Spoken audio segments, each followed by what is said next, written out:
हिंदुस्तान के हिंदू इतिहास के अंदर किसी बेटे ने बाप को नहीं मारा है, औरंगजेब ने अपने बाप को मार दिया। अपने भाई के गर्दन को काटने का इतिहास हिंदुओं के इतिहास में नहीं मिलेगा, औरंगजेब ने अपने सगे भाई को मारा है।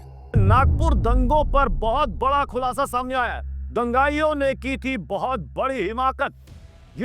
दंगाइयों की महिला पुलिसकर्मी से बदसलूकी की खबर भी सामने आ रही है। महिला पुलिसकर्मी के साथ वहां बदसलूकी की गई, अभद्र व्यवहार किया गया। ऑन ड्यूटी महिला पुलिसकर्मियों के साथ वहां पर दंगाइयों ने बदसलूकी की। दंगों के बीच निशाने पर महिला पुलिसकर्मी थी। अब सोचिए, इससे पहले आपने देखा होगा कि ये दंगाई जारियों को निशाना बना रहे, सड़क पर आगजनी कर रहे थे, लेकिन अब जो बड़ी खबर सामने आ रही है, जो बड़ा खुलासा सामने आ रहा है, वो ये कि इस दौरान इन दंगाइयों के निशाने पर महिला पुलिसकर्मी भी थी। उनके साथ ये छेड़छाड़ कर रहे थे, वो सलूकी कर रहे थे, अभद्र व्यवहार कर रहे थे। आपने देखा कि इसमें जो महिला पुलिसकर्मी थी उनको भी दंगाइयों ने बख्शा नहीं। मतलब कानून नाम की कोई व्यवस्था वहां नहीं थी, कानून का कोई डर नहीं था, और उनको पता था कि हिंदू संगठित नहीं है, जो चाहे वो कर सकते थे, इसलिए कर दिया। मुझे बहुत अफसोस है, दुखी हूँ मैं कि आज वो नागपुर जहाँ कभी भी सांप्रदायिक दंगे नहीं हुए, सब भाई भाई की तरह से रहते थे, उस नागपुर में इतना बड़ा फसाद हो गया, कितने लोगों को चोट आ गई। बस मैं एक ही बात कह सकता हूँ कि हमारा देश गंगा जमुनी तहजीब का देश है। किसी के भड़काने में मत आइए। रमज़ान का महीना है। मैं तमाम लोगों से कहना चाहता हूँ, तमाम हिंदू मुस्लिम भाइयों से, कि हमें शांति बनाना है, देश को आगे बढ़ाना है, तो आपस में लड़ाई नहीं होना चाहिए। आपने देखा कि शांति की अपील कर रहे हैं अबू आजमी, और ये नेता पहले बरगलाते हैं और फिर शांति की अपील करते हैं। इसमें कॉमन मैन जिसको कहते हैं, सामान्य कक्षा का, वो चाहे हिंदू हो चाहे मुस्लिम हो, अगर मुसलमान ईमानदारी से, जिसको वो ईमान कहता है, 5 वक्त की नमाज पढ़ने वाला मुसलमान है, कुरान अगर वो पढ़ता है, तो एक बार सोच के देखे कि हिंदुस्तान के इतिहास में 500 साल से जो मुसलमान हैं, उनकी माएँ क्या अरब से आई हैं? तुम्हारी माएँ सब हिंदू हैं। नमस्कार, नमो नारायण। पिछले दिनों नागपुर महाराष्ट्र के अंदर जो दंगे हुए, हिंदुस्तान के इतिहास में मेरे ख्याल से सीसीटीवी कैमरा के अंदर एक एक फ्रेम पकड़ा गया है। जिस तरह से सिलेक्टेड गाड़ियों पर हिंदुओं के हमला हुआ, हिंदू दुकानों पर हमला हुआ, हिंदू घरों पर हमला हुआ, और हिंदू पुलिस फोर्स में जो महिलाएं थी उन पर हमला हुआ, एक सोची समझी पूर्व नियोजित योजना के अंतर्गत हुआ। लेकिन राजनीतिक लोगों की अभी सिर्फ आप अपीलें सुन सकते हो, शांति की जो अपील करते हैं हाथ जोड़ करके राजनीति वाली भाषा में, कि सौहार्द बनाए रखिए, सद्भावना बनाए रखिए। और मीडिया का खेल देखो कि वो कहेंगे 2 समुदायों के बीच में। भाई 2 समुदाय कौन से 2 समुदाय हैं, बताओ तो। और जब इसमें कोई हिंदू के संबंधित केस होता है, तो उसी मीडिया का रवैया होता है कि वो कहता है कि हिंदू ने ये किया, या सो एंड सो उसकी जाति सूचक शब्द दे करके उसको बताता है। लेकिन जब ये हिंदू मुस्लिम राइट्स होते हैं, तो 2 समुदायों के बीच में झड़प हो गई। और कौन से समुदाय ने? एक विशेष समुदाय ने पत्थर चलाया, विशेष समुदाय ने लठ चलाए।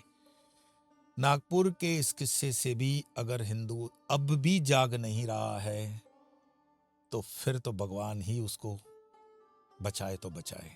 क्योंकि भगवान श्री कृष्ण भी गीता में कहते हैं कि कर्मण्यवाधिकारस्तेषु मा फलेषु कदाचन। तुम कर्म करोगे नहीं तो मैं फल क्या दूंगा। हिंदुओं को लगता है कि मंदिरों में बैठे हुए जो मूर्तिमंत भगवान है वो निकलेंगे बाहर और वो उनको बचा लेंगे। मैं हमेशा कहता हूं कि उठो जागो, तुम अपने सनातन की जो शक्ति है, तुम्हारा शस्त्र और शास्त्र, उसका अध्ययन करो, समझो। सनातन के अंदर ये ऋषि मुनियों के द्वारा जो तुम्हें दिया हुआ है, अगर उसको आज भी नहीं समझोगे तो कब समझोगे। तो हमें ये समझना पड़ेगा कि ये कौन से मुस्लिम हैं भाई जो उस देश में दंगा कर रहे हैं। तो इसमें वो कहते हैं कि ये मुट्ठी भर कुछ लोग हैं, वो तो हर तरफ होते हैं, वो तो हिंदुओं में भी होते हैं। तुम दंगाई के अंदर कभी क्रिश्चियन दंगाइयों को तुमने सुना? पारसी दंगाइयों को सुना? और जैनों में दंगाइयों को सुना? दंगाई इस तरह से तोड़फोड़ कर रहे हैं। ये दंगाई एक ही वर्ग से क्यों आता है? एक ही वर्ग के घरों की छतों से पत्थर कैसे निकलते हैं? एक ही वर्ग हाथ में तलवारें लहराता हुआ कैसे निकलता है? तो ये हिंदुओं को सोचना पड़ेगा। ये ठीक है कि हिंदू में जागरण बढ़ रहा है, हिंदू जाग रहा है, और हिंदू जो जाग रहा है उसकी ये जागने की चेतना कुछ विदेशों में बैठे हुए मुस्लिम्स को पसंद नहीं है, स्पेशली जो पाकिस्तानी माइंडेड के मुस्लिम्स हैं। मैं ये भी नहीं कह रहा हूं कि भारत देश के अंदर रहने वाले सारे मुस्लिम्स जो हैं वो इस प्रवृत्ति या इस प्रकृति के हैं, नहीं। लेकिन हाँ, कभी कभी खामोश रह जाना भी आपको ये अन्याय करने की मूक सम्मति प्रदान करने का ही मतलब तरीका है। आप खामोश बैठे, इसका मतलब यही है कि आप सपोर्ट कर रहे हो। आप खुल करके उनका विरोध नहीं कर पाए, खुल करके उनको रोक भी नहीं पाए, जबकि रहने वाला अड़ोस पड़ोस का मुस्लिम था वो बाहर नहीं आया हिंदू को बचाने के लिए, और आया भी होगा अगर तो बहुत कम देशों के अंदर है। खैर, मुझे ये कहने में कोई गलत नहीं दिखता कि ये शुरुआत जो नागपुर दंगों की होती है वो होती है हिंदुस्तान के इतिहास में एक काला अध्याय बनकर औरंगजेब नाम का शासक। ये गुलामी के उन दिनों की बात है जब औरंगजेब के 50 साल की क्रूरता के कारण संभाजी महाराज को अपना जीवन खोना पड़ता है।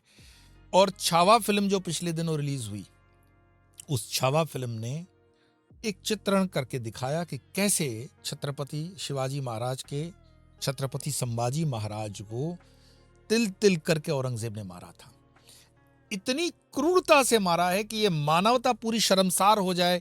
कोई मुसलमान जो कुरान पढ़ने वाला होगा, 5 वक्त की नमाज पढ़ने वाला होगा, मक्का मदीना में हज करने वाला होगा, उसका सर भी शर्म से झुक जाएगा। आप सोचो, हर रोज एक एक नख, एक एक नेल संभाजी महाराज का पकड़ से वो खींच करके निकालते थे, रोज एक नख, और उनको तिल तिल करके मारा गया था। उनको अग्नि प्रदान नहीं की गई थी, वो काट करके, संभाजी महाराज को काट करके सामने उस जलाशय या जो भी वो नदी है उसमें डाला गया था। इतिहास के इन पन्नों को कभी पढ़ाया नहीं जाता। क्यों? क्योंकि इस देश का दुर्भाग्य रहा कि 1947 बंटवारे के बाद भी हमारे 20 वर्ष 25 वर्ष तक जो शिक्षा मंत्री रहे वो सारे के सारे मुस्लिम थे, जबकि बंटवारा धर्म के आधार पर हुआ था। जो जुनूनी मुसलमान था, जिसको अपने धर्म के आधार पर देश चाहिए था, वो पाकिस्तान मांगकर चले गया, और उसमें ईस्ट पाकिस्तान वेस्ट पाकिस्तान था, और वो आपस में भी चल नहीं पाए, इसीलिए ईस्ट पाकिस्तान बांग्लादेश हो गया। और बांग्लादेश के अंदर भी आज के जो जुनूनी मुसलमान हैं वो आप देख रहे हो किस तरह से जी रहे हैं। तो धर्म के आधार पर बंटवारा हुआ। मुसलमान जिनको धर्म के नाम पर देश चाहिए था वो चले गए, बाकी देश की भूमि हिंदुओं की थी, और हिंदू यहाँ पर फिर भी स्वाभिमान से न रहे, इसका पूरा बंदोबस्त उस वक्त के जितने भी राजनीतिक लोग रहे होंगे उन्होंने कर दिया। भाई, जवाहरलाल नेहरू की हेराल्ड के अंदर मैं पढ़ रहा था, वो तो एक्सीडेंटल हिंदू है। वो कहते हैं मैं तो बस एक्सीडेंटल हिंदू पैदा हो गए, वरना मेरे संस्कार जो हैं वो अंग्रेजों जैसे हैं, और मेरी खान पान की रीतियां जो है वो मुसलमानी हैं। हेराल्ड का वो पढ़ लो, ऑन रिकॉर्ड है। तो उस देश को जो शासक मिला वो कभी हिंदू नहीं था, और वो कई सालों तक शासक रहा, और हिंदुओं को जितना नुकसान करना संभव था उतना नुकसान किया गया। तभी तो शिक्षा मंत्री सारे मुसलमान बिठाए गए, और उसके बाद सेक्युलर और लेफ्ट मानसिकता वाले लोग रहे, जिन्होंने हिंदुओं के अंदर इतनी हीन भावना पैदा कर दी कि वो जो गर्व से कहो हम हिंदू हैं, स्वामी विवेकानंद जी का वो मंत्र था, वो मंत्र उसके मन से हमेशा के लिए मिटा दिया गया। ये राजनीति वोट बैंक की राजनीति थी।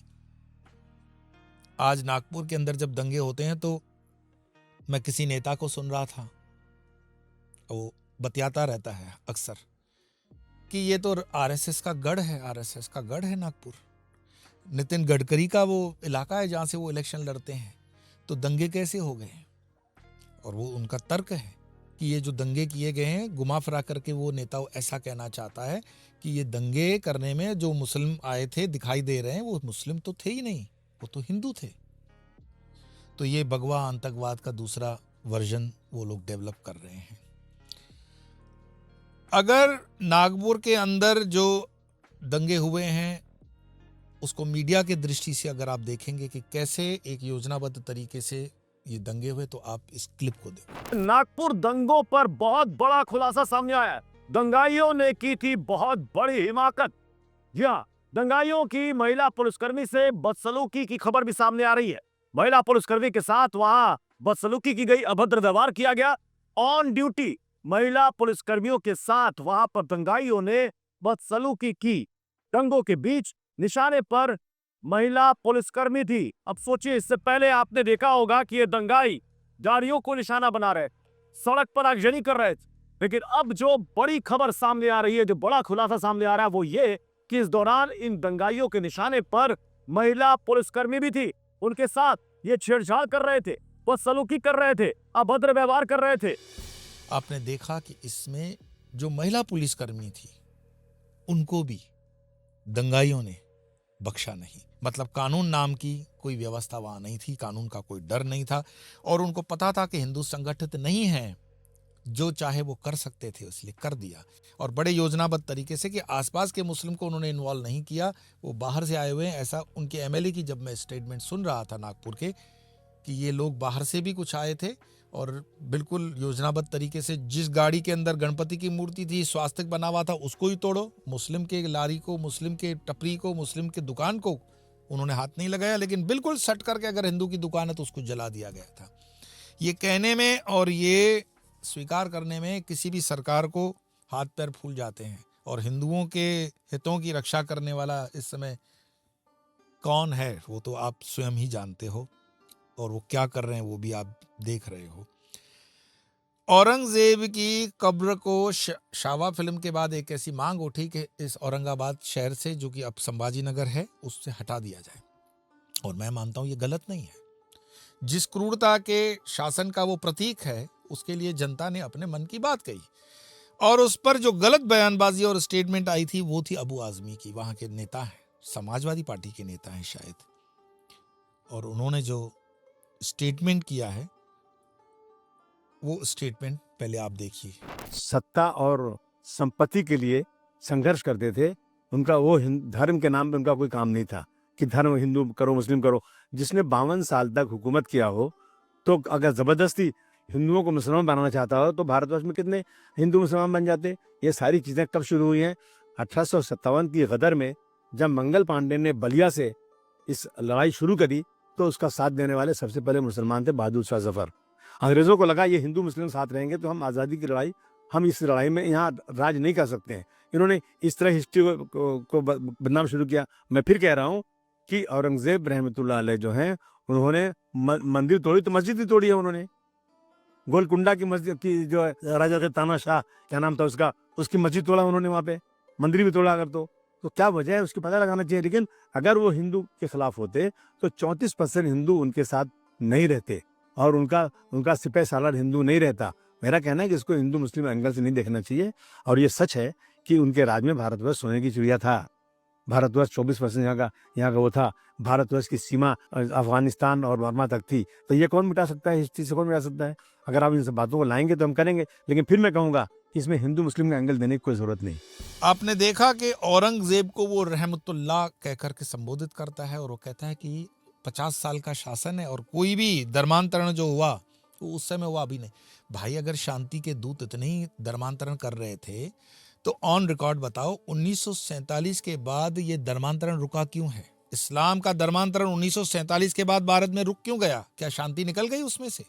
नहीं, क्योंकि हिंदू एक अपने स्वाभिमान और अपने देश के अंदर सुरक्षित हुआ, और धर्मांतरण जो इस्लाम का तलवार के नाम पे हो रहा था वो रुक गया। और ये बिल्कुल ऑन रिकॉर्ड है कि 47 के बाद इस्लाम के नाम से धर्मांतरण तो रुक गया, लेकिन फिर अलग अलग प्रकार की जिहादें चालू हो गई। वो थूक जिहाद है, लव जिहाद है, दुनिया भर की जिहाद हर तरह से की गई।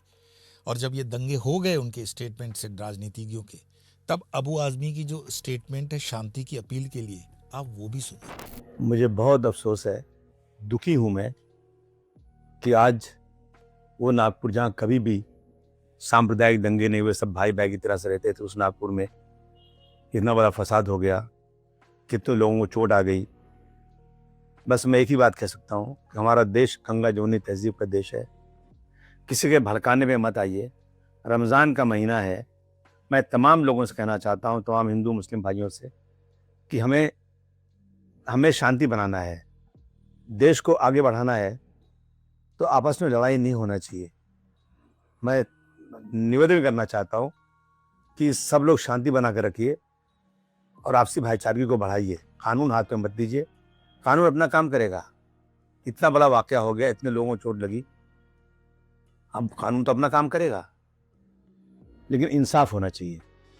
आपने देखा कि शांति की अपील कर रहे हैं अबू आजमी, और ये नेता पहले बरगलाते हैं और फिर शांति की अपील करते हैं। इसमें कॉमन मैन जिसको कहते हैं, सामान्य कक्षा का, वो चाहे हिंदू हो चाहे मुस्लिम हो, अगर मुसलमान ईमानदारी से, जिसको वो ईमान कहता है, 5 वक्त की नमाज पढ़ने वाला मुसलमान है, कुरान अगर वो पढ़ता है, तो एक बार सोच के देखे कि हिंदुस्तान के इतिहास में 500 साल से जो मुसलमान हैं, उनकी माएं क्या अरब से आई हैं? तुम्हारी माएं सब हिंदू हैं। और ये सत्य और ये तथ्य चाह करके भी मुसलमान भारत का, चाहे बांग्लादेश का, चाहे पाकिस्तान का, अलग नहीं कर सकता। और इस तथ्य को अरब वर्ल्ड भी उनको भूलने नहीं देता। दैट्स द रीजन कि अरब आज भी उनको मिलावटी मुसलमान कहता है, वाहिद गाली देकर के संबोधित करता है। पर भारत के अंदर कुछ खराब मुसलमान हो सकते हैं, 2, 5, 7% जो भी हो, पर भारत में आज भी बहुत याद अच्छे मुसलमानों की है। मुझे बहुत खुशी है कि बहादुर शाह जफर के वंशज सुल्ताना बेगम, वो अपनी आप बीती बता रही हैं जब उनको पाकिस्तान निमंत्रण किया गया और वो उनके साथ क्या व्यवहार किया गया। पहले आप उनकी ज़बानी की ये क्लिप देखिए। एक अमेरिका से फ़ोन आया, आप बहुत मुसीबत में हैं। तो हम कहा, ये अल्लाह का शुक्र है, ये मेरे नसीब, तो मैं आपको अपना प्रॉपर्टी देना चाहता हूँ। हम कहा, भैया जगह तो आप बता दें। बोले पाकिस्तान जेलम में। हम 2 हाथ जोड़े, बोले भैया हम 2 हाथ जोड़ के आपसे माफ़ी मांगते हैं, जिसको जो देना, मेरे पास रूखी रोटी है, उस पर नमक जिसको रखना रख ले, लेकिन हम पाकिस्तान नहीं जाएंगे। फिर उसके बाद एक ने पाकिस्तान से मुझे फ़ोन किया, मैं मुग़ल हूँ। ठीक है भाई, मुग़ल हैं तो आप पूरी फैमिली आइए, मैं बुला रहा हूँ। हम कहा भैया पूरी फैमिली का तो पासपोर्ट है नहीं, हमारा है। तो सब कहा, वो कह रहा हम भी चले, हम कोई नहीं जाएगा, हम अकेले जाएंगे, जो होगा मेरे ऊपर होगा। मैं गई, मैं वहाँ ठहरी थी इस्लामाबाद में। हम कहा भैया, अब मुहर्रम का टाइम था, हम ज़रा आज़ादारी करते, मौला का इज़्ज़त करते हैं, ज़ियारत करते हैं, क्योंकि बहादुर शाह ज़फ़र भी करते थे। तो वो ले गए मुझको लाहौर, जो लाहौर में मस्जिद है, जमा मस्जिद। इमाम साहब इज़्ज़त से मिले, सब कुछ है, खड़े हैं। तो मीडिया वाले पूछे, आप पाकिस्तान आई, पाकिस्तान कैसा लगा आपको? हम कहा भैया पाकिस्तान तो आपके लिए है, मैं उस सरजमीन पे खड़ी हूँ जो हमारे शहंशाह जहांगीर और हमारी नूरजहां यहाँ आराम फरमाने में, उनकी ज़मीन पे खड़ी हूँ, मैं पाकिस्तान पे नहीं खड़ी हूँ। बस वो लड़का ज़रा, उनका मूड ख़राब हो गया। फिर उसके बाद एक एक्सप्रेस एक मीडिया है, वहाँ गए, उन लोग भी इज़्ज़त की। करने के बाद बोली, एक रौनक ज़मानी बेगम है, वो बोले ये ताजमहल है, लाल किला मरा वाला, हाँ हमारी लड़की है, उसका खून है, वो पुकार रही है। तो वो मीडिया वाली सवाल की, आप शिया हैं कि सुन्नी हैं? हम कहा क्या सवाल की? शिया और सुन्नी, आज हिंदुस्तान में किसी की हिम्मत नहीं है कि मुझसे पूछे आपका मज़हब क्या है। अगर आप मज़हब के बारे में पूछती हैं तो मैं उठ के जा रही हूँ, आप मेरे ख़ानदान के बारे में पूछेंगी तो हम बताएंगे। उसके बाद मैं वहाँ से चल दी। इससे बोला भैया तुम हमको जल्दी हिंदुस्तान भेजो, हम पाकिस्तान में अब नहीं रहेंगे। आपने देखा कि सुल्ताना बेगम से पाकिस्तान के अंदर पूछा जा रहा है कि आपका मजहब, मतलब आपका जो फिरका है वो क्या है, आप शिया हैं, सुन्नी हैं। भारत का मुसलमान इसीलिए पूरे दुनिया में सुरक्षित है क्योंकि वो हिंदुओं के साथ है और हिंदू मेजॉरिटी उसको प्रोटेक्ट कर रही है। जिस दिन वो पाकिस्तान की फफूंद की तरह या बांग्लादेश के भिखारियों की तरह एकजुट होकर के अलग देश बनाएंगे, फिर से वो शिया, सुन्नी, अहमदिया वगैरह वगैरह में बंट करके मर जाएंगे। 72 फिरके हैं मुसलमानों में।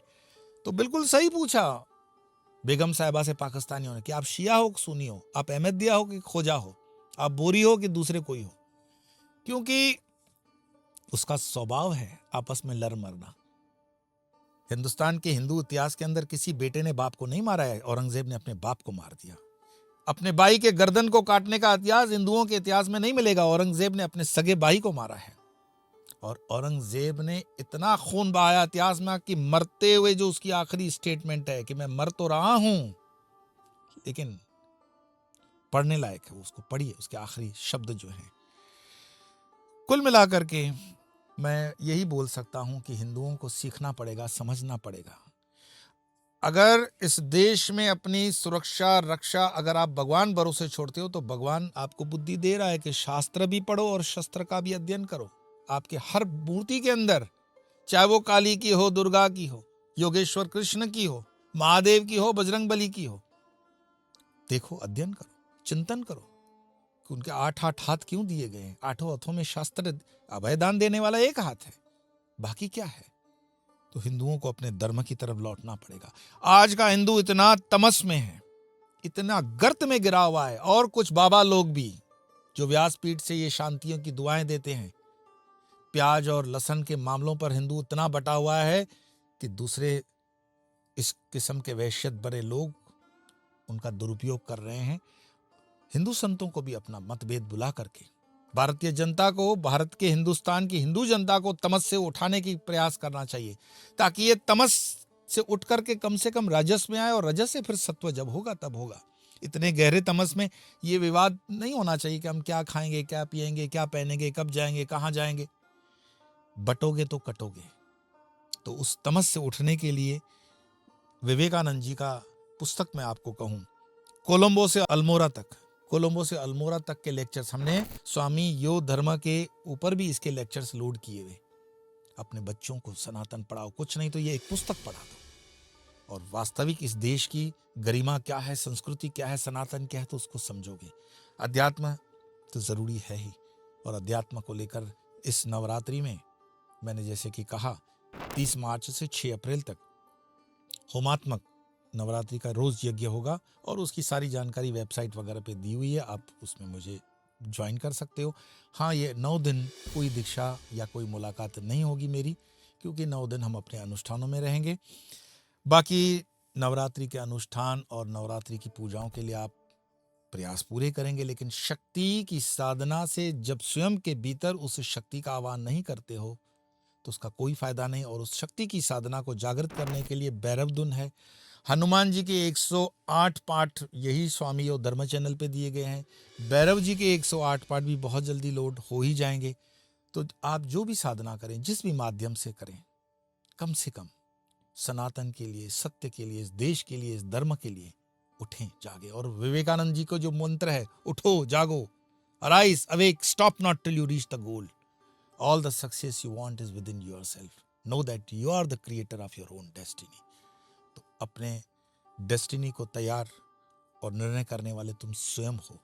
अब नहीं जागोगे तो कब जागोगे। तो इन्हीं नींद से जगाने के प्रयासों में आपसे मिलता रहूंगा अगली बार। तब तक के लिए नमो